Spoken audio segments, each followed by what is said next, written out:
Rich people or people in the T20 group, you may not like this budget.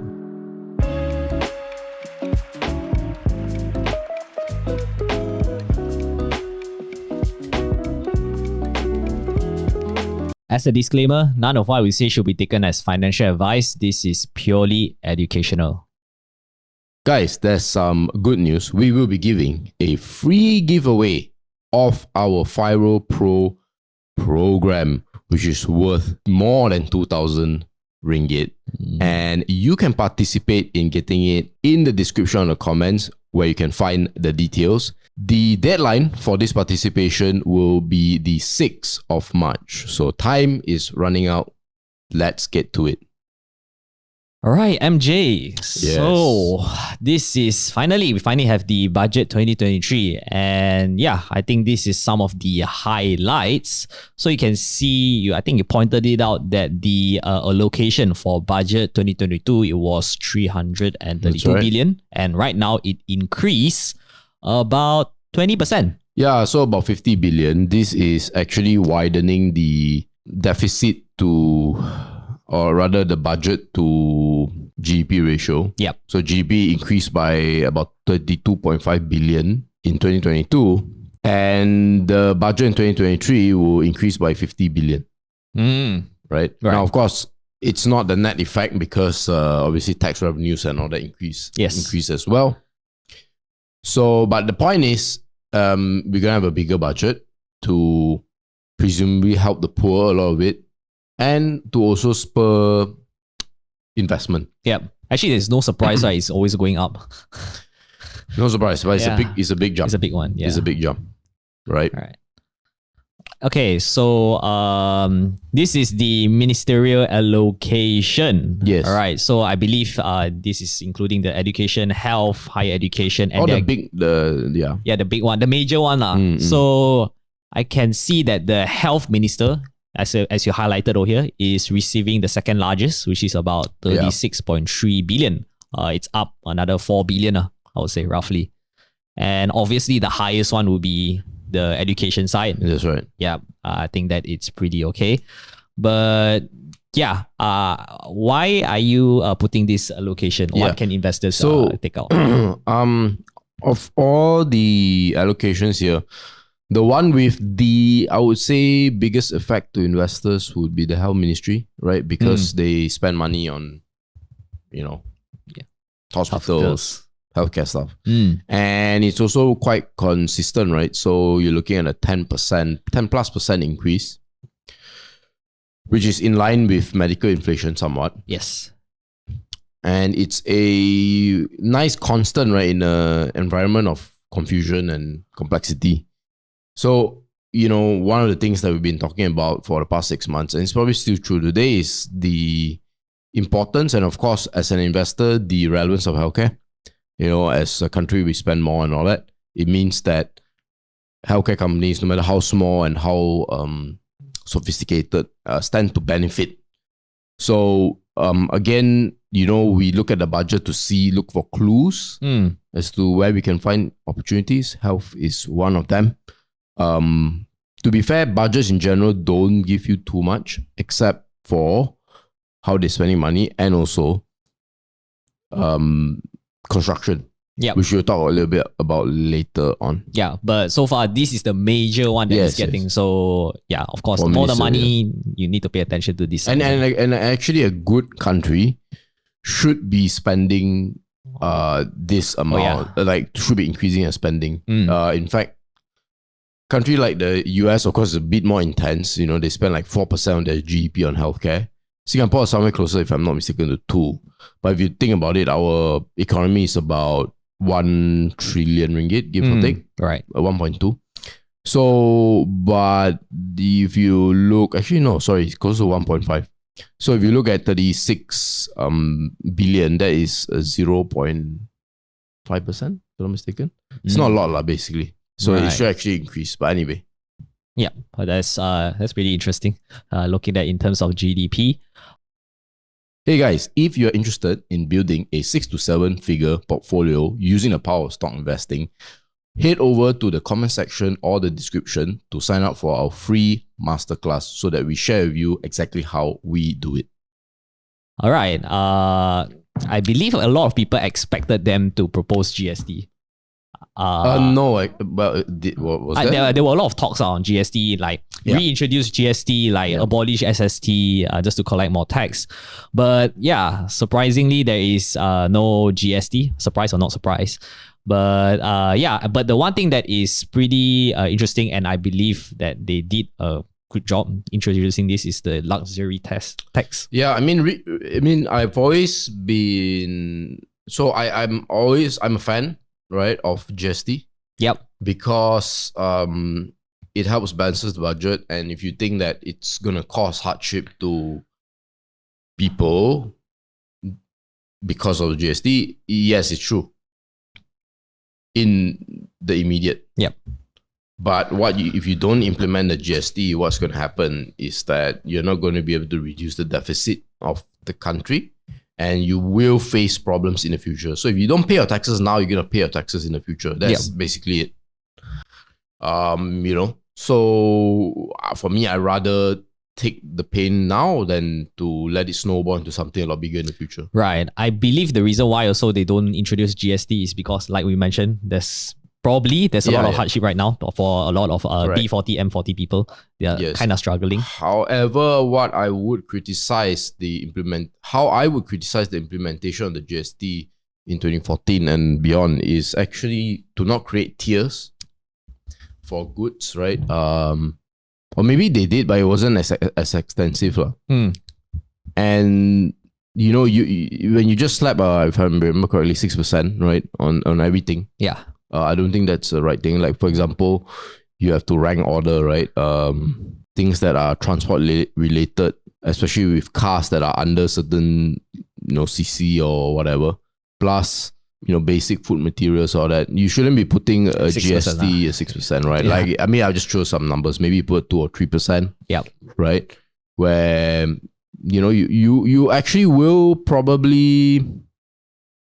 you will collect less, yes, but it creates a bit more sustainability. And then for luxury goods, right, you can go up to, I'm not sure how much the tax is going to be, but 10, 15, 20%, just put me, because who cares when rich people pay for it? Yep, exactly. Right. And one more last bit about the tax is that that actually caused an uproar or maybe even like a little bit of panic for investors, because we thought that they're going to impose like capital gain tax on listed company initially, we thought but then the headline actually right there is like unlisted. So we're actually trying to find what is the meaning of unlisted.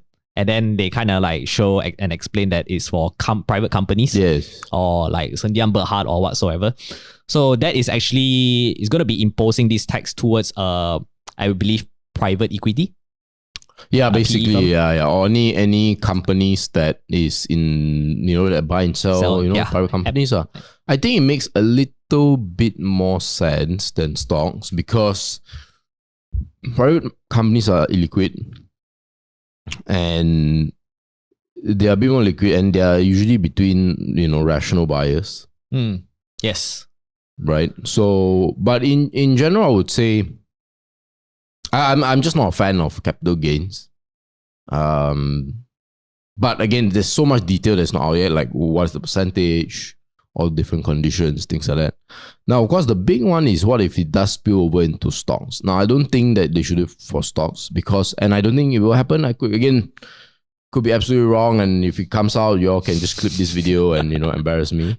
But I don't think it will happen, because if you look at the trading volumes for Bursa Malaysia, it is already so low. Right. I think a capital gains tax serves a few functions. So the hard function, or the obvious ones, would be that you can collect revenue from this. The qualitative benefits, which is probably more important, is that it creates more rational behavior. Where now when people buy a stock, they are more forced to be long-term. And I hope if they do implement a capital gains tax, it will be similar to the RGBT. It's by the how long you hold, the lesser tax you pay. Correct. So if correct. I hope that's the case, right? So day traders will get punished, and long-term investors will get rewarded. Yes. All right. And so that is the kind of mindset you want to produce. There was one thing I wanted to add. Yes, but you see in Malaysia, in the US, you can apply it. You can even apply on dividends. They have dividend taxes as well, because a lot of the country invests in these sort of assets. So it makes sense to control. Yes. But in Malaysia, we're getting 20% retail participation, something like that. I mean, it's really down, like they're down bad already, and then you're just adding this on them. More pain. I'm not a fan. But for private companies, I mean, again, in general, I'm just not a fan of capital gains. And how much can you make only, right? That means they will have to sell to make it happen for private companies. Right. Actually, I think we did have a conversation with the research team, right, on imposing this capital gain tax on IPO companies. So like for the it's basically just to punish people who oversubscribe, like those cash rich people. The way to think about taxes, right, is two ways. The first is that you are taking advantage of a huge demand as a government. You see a particular asset is growing a lot, you know that if you add some tax, it won't temper the demand. There are certain goods that are like that, right? But the second way, which is that you have to think of taxes as a form of discouragement. And so if anything you tax, anything you subsidize, which is the opposite of taxation, you get more of it. So if I keep subsidizing, let's say, if I give out subsidies for food, guess what? More people are going to show up to ask for the food subsidy, right? And if you tax something, you're going to get less of it, right? So if you tax capital gains, you are going to have fewer capital gains. If you tax private companies, there's going to be a reverse. You will, Right. Yeah. Okay, so those are the three major ones. The remaining one is more of like an income readjustment. The rest, I mean, I didn't really highlight. Yeah, exactly. I mean, it's kind of, it's good for B40 and M40, certain group of M40. I mean, you have to remember the objective of us to get the budget is not a broad look at it, is to look specifically, how investors can be affected. Yes, exactly. Okay, moving on. But guys, before we move on, if you're someone looking to level up their stock investing skills and you need a lot more guidance, we do have a one-on-one program called the Mentorship Program. If you're interested, you can apply it in the comment section or the description. All right, so this is a lovely news. Yeah, for me, it's great because I think deductions for Ace Elite Market, that's great because small companies in Malaysia need help, right? So we should give it to them. E&E sector. So I know we say like we're painting as if rich people are the receiving the bad end of this deal, but actually it's not. Sorry for the clickbait, but actually they're going to do very well. Yeah, specifically for E&E guys, right? You can see that extending tax incentives. 15% tax rate for C-suite executive. I mean, in Malaysia, if you're a C-suite, you're paying like 27, 26%, 28%. Is it 20? Yeah, one of the top. You are the top, right? Yeah. By and large. So 15% is nearly a halving of your taxes, as an individual. So that's going to be very attractive. And of course, I think the last bit is really Iskandar. So I always felt that Iskandar is sort of like the third city of Malaysia. So the first city is KL, second city is Penang or Penang Island. And then the third city is Iskandar, right? Because in theory, Iskandar has all the ingredients to succeed. It is obviously has exposure to the ocean with the Malacca Straits. Yep. And then the South China Sea as well. And then you have your Pengarangs there. You have a lot of land. It's Singapore's just right there. Yep. But it hasn't really quite hit where it should be, right? Because if you look now, in fact, you could make the argument that Malacca is kind of like creeping up and actually moving faster than Johor, right? Because a lot of the tech guys are actually going into Malacca, right? Exactly. Infineon, guys like that. Even the Negeri Sembilan, tiny Negeri Sembilan is also like really well. And you just don't see the same with Johor. And of course with the Forest City project and how he has essentially been bungled, right? They are underperforming. And they have all the ingredients to match a KL or a Singapore, right? And I always liken it to like if like Penang and KL is a bit like Beijing and Shanghai. Not like for like. Okay, yeah. But Johor's like Shenzhen, right? Shenzhen, Hong Kong, Johor, Singapore. I mean, they have all the ingredients to succeed. So yeah, I think it's a matter of execution on what plan they can actually help to stimulate Johor's economy. But I believe, this is the good news in terms of for the SMEs and all of these leap market and ACE market. Okay, so now after we talk about the West, now of course we want to know what is happening in the East also. So they're going to be allocating about roughly 12.1 billion. Yeah, this is a pretty big move. Wow, it's expected because, Sabah Sarawak now has a bigger say in the government, so makes sense for them. And then they're adding another 2.5 billion. Yep, exactly. Not to get into politics, but then no. But I mean, no. I mean, like not to get into politics because I think there's a recent news that the Sarawak minister did like voice out. They say it's not enough. They have been saying it's not enough for the longest time. But the question for me is, based on what you've been given, have you actually maximized that? No. Yeah, that is my question. And I think an honest look will be that, actually we should be doing better with what we have. Yes, it's true that they probably should have more. But there's no guarantee that, they're going to get more. Right? Yeah. What if they end up something like Brunei? Where, Actually, they didn't really like... I hope they present something like is quantifiable, the data. But so far, they didn't really present. They just... say it's also because it's the news Basically they just say that they need more money They always need more So that's the East.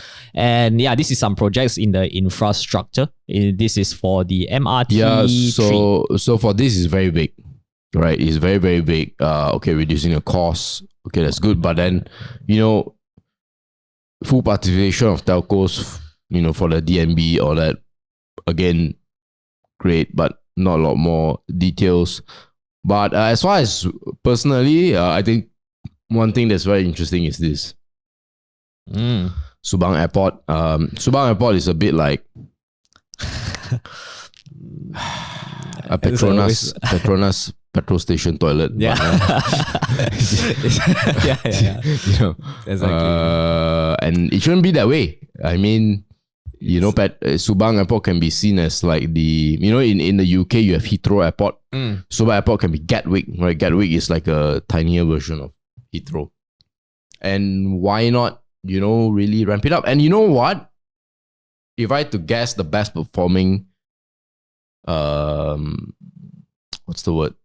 Department in Malaysia is transport. Yep. If I had to guess, like in 5 years' time, before next election, the one thing we will all agree on is probably how well of a job so far that Anthony Loke is doing. And I wouldn't be surprised to see in 5 years' time Subang Airport become a lot better, right? Provide a cheaper option for people to land, things like that. So let's see. Okay, the last bit is actually going green. I think this is rather straightforward. And again, this is also benefiting rich people, right? Import duty exemption for EV components, which means EV cars will be cheaper. Yada. And of course, I mean, rich people aside, this can only mean a good thing because we need the investments, right? Yeah. We really need the investments. Yeah, all of these import duty exemption. Yeah, that's actually 100% income tax exemption. More tax rate. I mean, it's great because this is in the same spirit of the pioneer status tax exemptions that, all these companies get for the E&A sector. So I say great. So this is fantastic news. Right. Okay. I think that's about it for the budget 2023.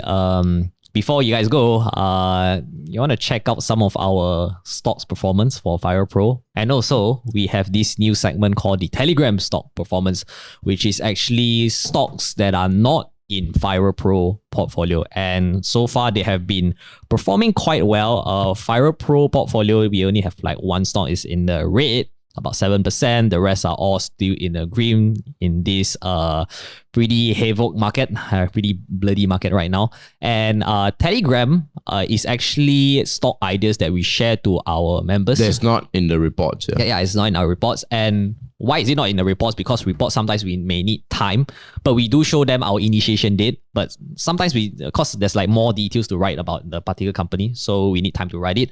But for this Telegram stock ideas, it's more of like a straight away, a quick analysis, and then tell you guys about the short-term catalyst. And yeah, so far our calls has been pretty decent. Only one stock is down about 2.5%, but got one stock is actually up quite a bit, about 75%. And yeah, this is actually if you want a more, I know we don't preach this, but it's like a short-term gain. Yeah. And yeah, this one can benefit you. But Pro, it's more of like a long-term kind of stock portfolio. All right, so that is FIRL Pro. And if you want to know more information about FIRL Pro, we have this free sample for you. The links to this free sample is in the description and comments. Also, don't forget about the giveaway. It's going to be ending on the 6th of March. And basically, you can stand a chance to win FIRL Pro free for 1 year. And that's it for today's video. Hope you guys enjoy the entire video. Make sure you smash the like and subscribe button for more. Follow us, our Telegram, Facebook, Instagram, TikTok, all of those good stuff. The links are in the description below, and we'll see you in the next video.